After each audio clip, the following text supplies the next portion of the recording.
بسم اللہ الرحمن الرحیم فیہا یفرق کل امر حکیم صدق اللہ العظیم۔ اللہ تبارک و تعالی نے سورہ دخان کی آیت نمبر 4 میں ارشاد فرمایا کہ اس رات میں ہر حکمت والے کام کا فیصلہ کر دیا جاتا ہے۔ احادیث صحیحہ سے حضور نبی مکرم صلی اللہ علیہ وآلہ وسلم کے حکم کے مطابق ہمیں یہ بات پتہ چلتی ہے کہ نصف شعبان یعنی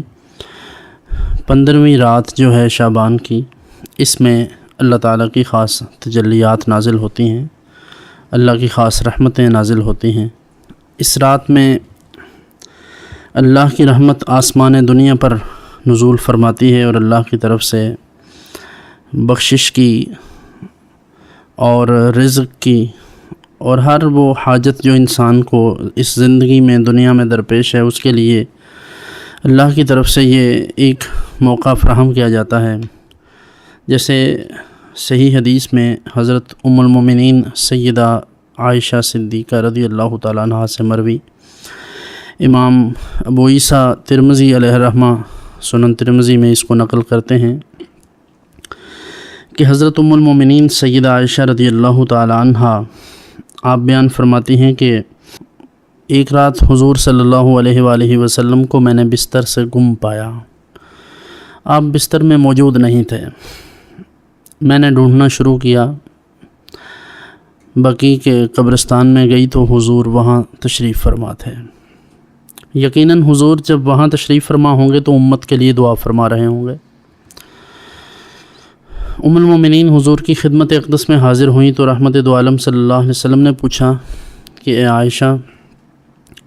تمہیں کیا لگا تھا کہ اللہ اور اس کا رسول تم پر ظلم کریں گے؟ کہتی ہیں میں نے عرض کیا یا رسول اللہ صلی اللہ علیہ وسلم، میں نے سمجھا تھا کہ آپ دیگر امہات المومنین میں سے کسی کے ہاں تشریف لے گئے ہیں۔ تو حضور سید عالم صلی اللہ علیہ وآلہ وسلم نے اس رات کے متعلق ارشاد فرمایا کہ یہ ایسی رات ہے کہ اللہ تبارک و تعالی کی رحمت آسمان دنیا کی طرف نزول فرماتی ہے، اور جیسا کہ اللہ کی شان کے لائق ہے، اور قبیلہ جو بنی کلب ہے اس کی بکریوں کے جو بال ہیں ان کی تعداد سے بھی زیادہ اللہ تعالی لوگوں کی مغفرت فرماتا ہے۔ تو حضور اگر اس مقام پر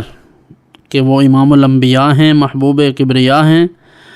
اس کے باوجود بھی حضور اگر عبادت میں کثرت فرمائیں اور اللہ کی لمحہ بلمحہ اللہ کے مزید قرب کے طلبگار رہیں تو یہ امت کے لیے، ہم جیسے نکموں کے لیے بہت بڑا درس ہے کہ اس رات میں ہم بھی اللہ کی عبادت کریں، نوافل پڑھیں، لیکن اگر نمازیں فرض نمازیں ذمہ ہوں، قضا باقی ہوں تو وہ ان کو باقاعدہ ادا کرنا چاہیے، پڑھنا چاہیے۔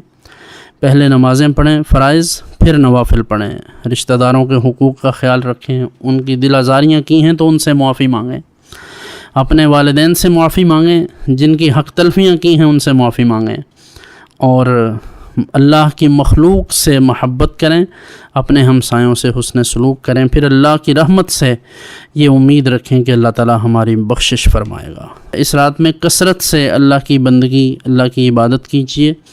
اور اپنے گناہوں کی معافی اللہ کی بارگاہ سے طلب کیجیے، اور یہ رات